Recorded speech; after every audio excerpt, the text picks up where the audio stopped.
Kwa majina naitwa Gisela Joseph Agenda, ni pia educator kutoka kampasi ya Singida.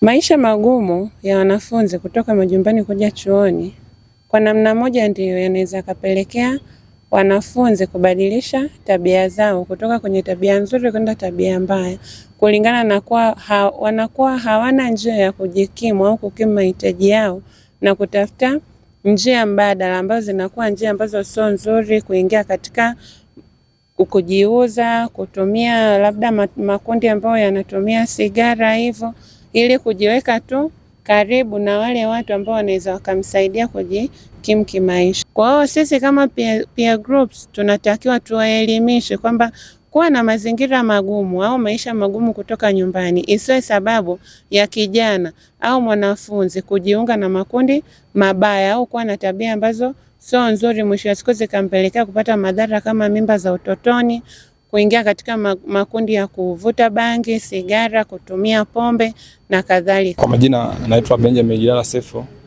ni mwenyekiti wa peer educator katika chuo cha uhasibu kampasi ya Singida. Mimi kama mwenyekiti, kwanza nipende kuwashukuru hao UNESCO pamoja na Jamhuri ya Muungano wa Tanzania chini ya uongozi wa Dr. Samia Suluhu Hassan.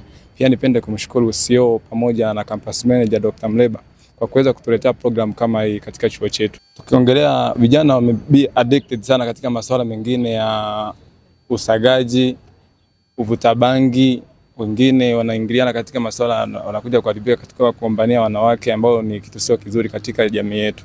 Tunaweza tukaokoaje vijana kama hawa?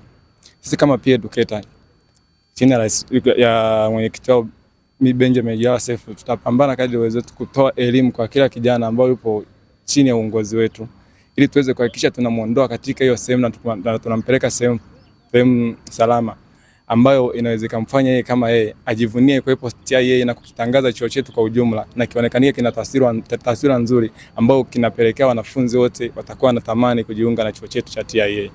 Kwa majina naitwa Salma Maulidi Kunga, ni peer educator kampasi ya Singida, pia ni mhasibu katika peer educator Singida.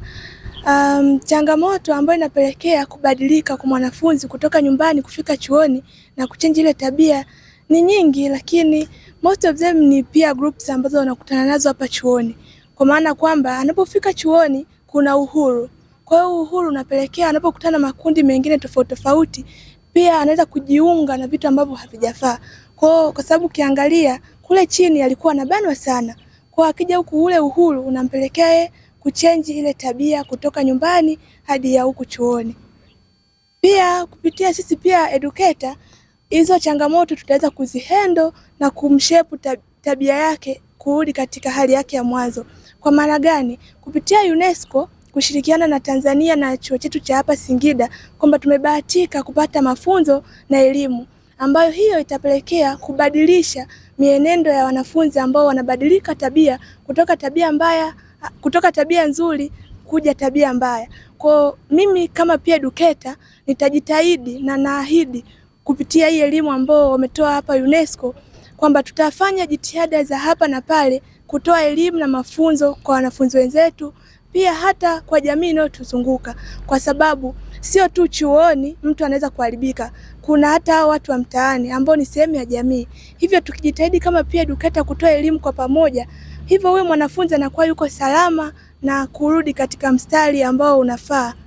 Naitwa Ambwene Steven Kajula, mimi ni mratibu wa hii program ya O3 ambayo imeletwa na UNESCO, lakini vile vile mimi ni mshauri wa wanafunzi katika taasisi hii ya uhasibu Singida. Kwa kweli nikiwa kama mlezi ninapenda kutoa shukrani za kipekee kwa Mheshimiwa Rais wa Jamhuri ya Muungano wa Tanzania Mama Samia Suluhu Hassan kwa jinsi ambavyo anatuangalia sisi tulioko huku vioni, na anaangalia ni mbinu gani anaweza kuifanya ili ile product inayoanza ndio iwe hiyo product inayotoka. Na pia tunapenda kuwashukuru sana UNESCO kwa huu mradi. Huu mradi ni mzuri sana. Na huu mradi kwa kweli mimi nilivyouona ni mradi ambao unaelimisha wananchi na unaturudisha kule ambako tumekuacha. kwa sababu kacha yetu ilikuwa ni kumlea mtoto wa kike, lakini vile vile kumlea na mtoto wa kiume. Na sio tu kumlea katika makuzi ambayo yanaelewa mila zetu na desturi zetu, lakini kumhakikisha kwamba anafikia mafanikio ambayo yanatakiwa ayafikie. Tanzania ina wananchi milioni 63 plus. Sasa wewe unajitoaje au unaonyeshaje uko tofauti na wengine? Kwa kuonyesha uko tofauti na wengine, mradi kama huu unaweza sasa kuwafanya wanafunzi wetu waweze kujipambanua. Ni mradi ambao utatusaidia sana na unatusaidia kuwafanya watoto ambao wanapata changamoto wakiwa chuoni na hawawezi kumuona mwalimu, hawawezi kuniona mimi kama mshauri wa wanafunzi, kutumia wanafunzi wenzao waweze kuwaelezea matatizo yao, na kwa sababu tunawawezesha kwa elimu hawa wanafunzi wenzao, wanaweza kutoa majibu sahihi zaidi katika kuondoa zile changamoto ambazo wanaenda kuzipitia. Kwa sababu mradi unaelezea ukatili, unaelezea makuzi, mtoto anakuaje, akiona nini, anapata kitu gani. Je, mtoto akipata changamoto ya ujauzito, je, vyuo vinakataza? Vyuo havikatazi. Lakini unashangaa vyuoni tunapata utoaji wa mimba na vitu vya namna hii. Lakini matumizi ya contraceptives, yani kwa nini wanafunzi wanakunywa sana TP2? Na wakati zina madhara, ina maana kesho kutwa hatutakuwa na kizazi ambacho kinaendelea. Tutakuwa tumeua uzazi wa watoto tulionao.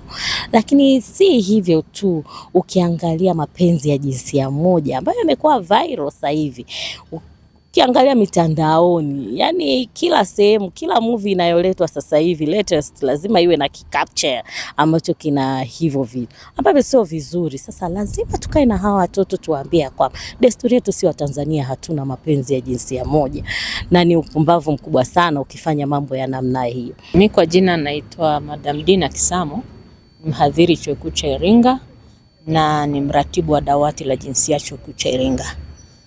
Kuhusiana na masuala ya ukatili katika vyuo, ni kweli kabisa katika mazingira ya vyuo kuna ukatili wa aina nyingi. Tuna ukatili wa kimwili, kuna ukatili wa tunaita sexual harassment, na tuna ukatili wa kiuchumi vile vile. Tunapoanza na ukatili wa kimwili, vijana wenyewe kwa wenyewe wanakatiliana kimwili. Wengine wanapigana, wanawaumiza wenzao vibaya. Wengine psychologically, ukatili wa kisaikolojia, kutukana, matusi ya nguoni, vijana wanaumizana. Vile vile kuna ukatili wa kiuchumi. Vijana wengi wanakatiliwa kiuchumi wakati mwingine na wazazi. Kwa vipi? Wanaletwa vyuoni, wanatelekezwa. Unakuta kijana amefika chuo, hana matumizi, hana hela ya kula, anaishi katika mazingira magumu. Sasa tunaishukuru UNESCO na serikali kwa ujumla kutufanya kuvifanya vyuo vyote Tanzania, ni agizo la serikali, kuwepo na madawati ya kijinsia. Madawati haya yanatusaidia sana. Kwanza ni sehemu moja hapo wale wajumbe wa dawati kutoa elimu, kuhakikisha vijana wetu walioko vyuoni wanafahamu nini maana ya ukatili. Ukatili ni nini? Aina za ukatili. Kwa sababu wengine wanakatiliwa alafu hawajui kama wamefanywa ukatili. Kwa kupitia projekti hii niseme kwamba vijana wanapata manufaa makubwa sana. Kwanza wenyewe wanajitambua.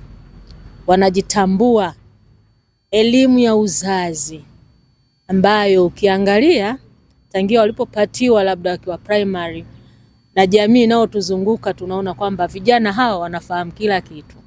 Lakini vijana hawa wanapatiwa elimu ya uzazi, elimu ya mahusiano chanya, waweze kufanya maamuzi sahihi kwa wakati sahihi. Masuala yote ya HIV, masuala yote ya jinsi ya matumizi ya fedha na maamuzi sahihi ya matumizi ya fedha. Kwa hiyo kwa kupitia elimu hii vijana wetu watajitambua na watafanya maamuzi sahihi kwa wakati sahihi. Kwa jina naitwa Hamidun Imran Kweka, nafanya kazi na shirika la UNESCO Tanzania kupitia mradi wa O3+. Mradi kama nilivyosema unaitwa O3+, Our Rights, Our Lives, Our Future. Kusudio kubwa la mradi ni kuwawezesha wanafunzi wa vyuo vikuu na vyuo vya elimu ya kati kuweza kutambua haki zao na pia kutambua lengo ambalo linalowapeleka vyuoni na kuwawezesha kutimiza hayo malengo. Kwa sasa hivi mradi unahudumu katika vyuo vikuu 26 na chuo cha TIA kampasi ya Singida ni miongoni mwa hivyo vyuo, na tunawawezesha wanafunzi wote wa kiume na wa kike, lakini pia tunajengea uwezo staff kwa ajili ya kuwawezesha wanachuo wawapo vyuoni na pengine hata wapo nje ya vyuo, na lengo kubwa pia ni kwa ajili ya kupafanya chuoni pawe ni sehemu salama ya kujifunzia na kufundishia kwa walimu. Vyuo vikuu vingi vinatamani kuingia. Ni muhimu sana wawajibike na waiendee hiyo fursa kwa nguvu zote, kuhakikisha kwamba ile elimu ambao wameipata wanaitoa pia kwa wenzao, kuhakikisha pia wanawalinki wenzao pia na huduma mbalimbali ambazo zipo chuoni, na ili waweze kubaki kwenye lengo na kuhakikisha kwamba wanafanya vizuri. Kwa hiyo kubwa zaidi ni wanafunzi waiendee hiyo fursa, lakini chuo kihakikishe pia kwamba kinamiliki jukumu zima la kusapoti mradi na kuhakikisha kwamba yale matokeo ambayo ni kusudiwa tunayafikia kwa pamoja. Kimsingi kwa sasa hivi tuna train wanafunzi 20 na chuo kina wanafunzi naamini ni 3000 na zaidi, na ukiangalia ratio hiyo sio kubwa sana. Kwa hiyo sisi tuna support training ya hawa wanafunzi 20, lakini tunatoa wito kwa chuo kuhakikisha kwamba ili kuwe na wigo mpana wa msaada kutoka kwa hawa waliokuwa trendi, chuo pia kichangia katika kuhakikisha kwamba wanafunzi wengine wengi zaidi wanakuwa trendi ili waweze kuwasaidia wenzao, na ndio maana pia kuna walimu ambao wamejengewa uwezo ndani ya chuo ili kuweza kusaidia chuo kutrain wanafunzi wengine zaidi. Kwa majina naitwa Dr. James Ererema Mrema, ni mkurugenzi wa TIA kampasi ya Singida, na niko hapa kwanza kumwakilisha afisa mtendaji mkuu wa Taasisi ya Uhasibu Tanzania Profesa William Amos Palanjo, ambaye kiukweli tunayo furaha kubwa sana siku ya leo kwamba tumekuja kufanya uzinduzi wa hii program ya UNESCO, ambayo ni program inayojikita kwenye kuhakikisha kwamba kuna kuwepo na safer campus katika kila mazingira ya kujifunza.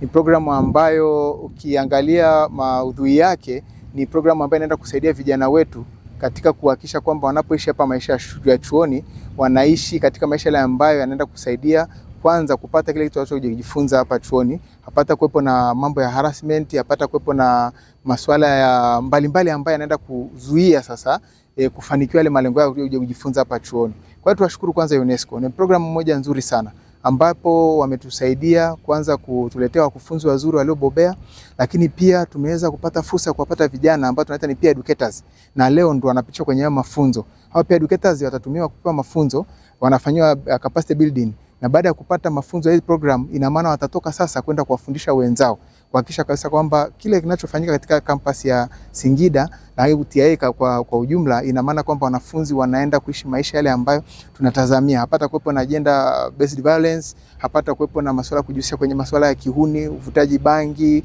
unywaji wa pombe na mambo kama hayo. Kwa hiyo mwisho wa siku tunaenda kuona kabisa kwamba tunaenda kupata vijana ambao wanajua lengo la waleta chuoni, lakini hata serikali kuwekeza kwake katika elimu ya juu kwenye miundombinu, kuwalipia fedha kwa ajili ya ada. Tunavyojua kwamba kuna pesa inapita loan board, ni jitihada za serikali. Kwa hiyo tunashukuru sana serikali yetu ya Mama Samia Suluhu Hassan, jemedari wetu, ambaye ametusaidia sana kukuza au kuendeleza miundombinu ya kujifunza na kujifunzia katika elimu ya juu, na TIA tumebahatika. Kwa hiyo tunahakikisha kwamba tunajengea vijana uwezo waweze kuishi katika yale malengo, kwa sababu tunataka tuone value for money ya kila kinachowekezwa na serikali kinaenda kuonekana, na mwisho wa siku wa vijana wanaenda graduate wakiwa na afya, wana graduate wakiwa na weledi, wana graduate waweze kutoka kaenda kutumika katika taifa ambalo ni taifa ambalo litakuwa linaleta tija na watu watapata maendeleo yao.